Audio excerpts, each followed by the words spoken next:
Their success was cut short when a machine gun erupted from a nearby hill. For legendsoffaith.org, I'm Rob Cutter.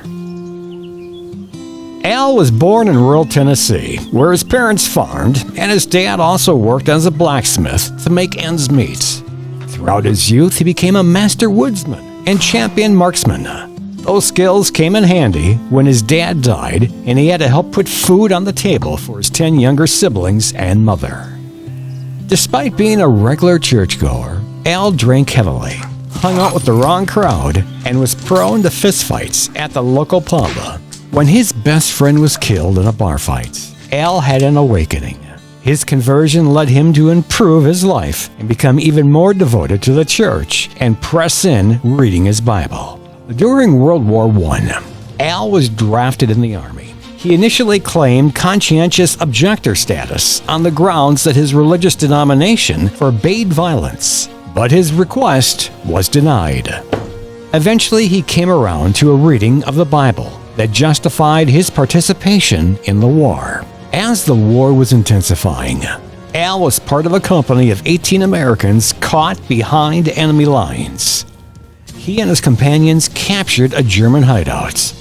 Their success was cut short when machine gun fire erupted from a nearby hill, killing 6 Americans and wounding 3 others, including their sergeant. This left Al as the highest-ranking soldier of the group. Caught off guard, Al did not have time to seek cover. He then began returning fire, picking off the Germans one by one. At one point during the skirmish, 6 enemy soldiers leaped from a trench and charged Al with their bayonets. With no rounds left in his rifle, he shot each of them with his pistol before they could reach him.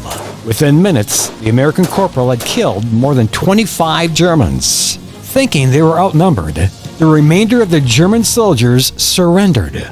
Along with 7 of his surviving brothers, Al would march the 132 German prisoners to the American lines. He remembered the verse from scriptures as he walked along that cold pathway. No weapon that is formed against thee shall prosper. The victory itself was relatively small amid the colossal events of World War I. But the story of that young brave soldier took on a life of its own. Al was soon promoted to sergeant. He would go on to receive the Medal of Honor and become a bona fide American hero. Sergeant Alvin York, one of the most decorated U.S. soldiers from World War I. He rose from a rural pre-war life to becoming an international celebrity.